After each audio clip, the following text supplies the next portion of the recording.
Hello mga kabosing! Welcome back to my vlog. Ang pag-uusapan nga natin ngayon mga kabosing ay ang homecoming ng ating queen ng Miss Grand International na si Rachel Gupta na nako, sobra talagang dami at hindi mo talaga ine-expect mga kabosing na ang daming sumusuporta sa ating reyna na si Rachel Gupta mga kabosing. Sa arrivals pa lang ng airport mga kabosing, kitang kita talaga na ang dami-daming taong nakaabang doon mga kabosing.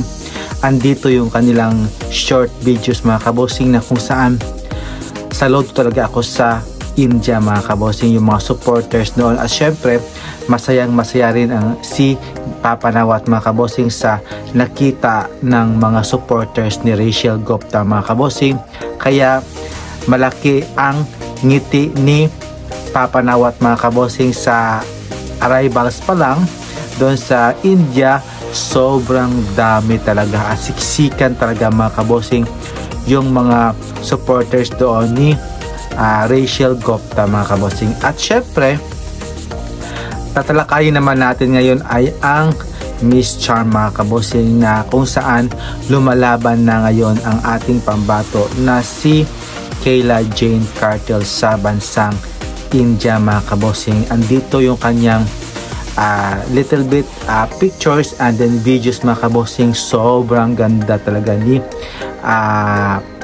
Kayla Jane Carter mga kabosing, at sana ay manalo siya bilang isang Miss Charm International mga kabosing. And support po natin ang ating pambato para sa kanyang laban mga kabosing sa Vietnam, at nalalapit na laban this December 21 na yung Coronation Night mga kabosing. At syempre yung kakatapos lang na Mr. International na kung saan si Nigeria na nga ang kinoronahan bilang isang Mr. International 2024. So bakit nga ba nag last two standing itong si Nigeria at si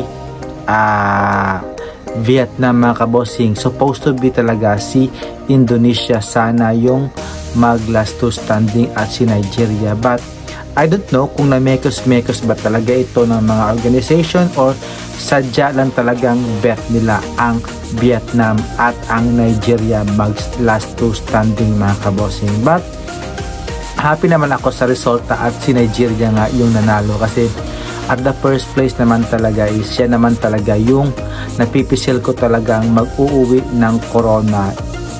Kung hindi man si France or si Colombia or si Mexico or si Indonesia, si Nigeria mga kabosing, kasi swabing-swabe talaga at ang gwapo talaga nitong si Mr. Nigeria mga kabosing when it comes sa pagandahan ng katawan, lakas ng appeal mga kabosing. Sobra talagang appealing niya talaga mga kabosing, at deserve naman talagang manalo naman ngayon yung African region mga kabosing. So I'm happy to na nanalo ang si Mr. Nigeria na si Samuel mga kabosing. At syempre naman dadako nila tayo sa Miss Grand International na kung saan ang ating pambato na naman na si Seiji Opiasa na nag-homecoming sa Zambales, Pampanga mga kabosing.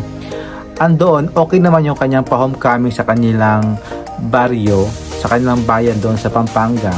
Unlike doon kay Rachel Gupta talaga na sobrang dami. Pero kay Seiji Opiasa naman, yung first runner-up natin ng Miss Grand International, okay naman sa akin yung kanyang pa-homecoming, kasi hindi naman yun malaking puntos kay Nawat, kasi doon naman sa kanilang bayan yun mga kabosing. Kaya happy ako na nasilayan nila yung kanilang reyna na nanalo bilang isang Miss Grand International first runner-up mga kabosing. At syempre maraming salamat po sa panonood po sa aking YouTube channel, at syempre naway nakasubscribe po kayo sa aking YouTube channel, and don't forget to like and subscribe mga kabosing, and see you in my next vlog. Bye bye, keep safe, happy National Day in Bahrain. Yes, subscribe.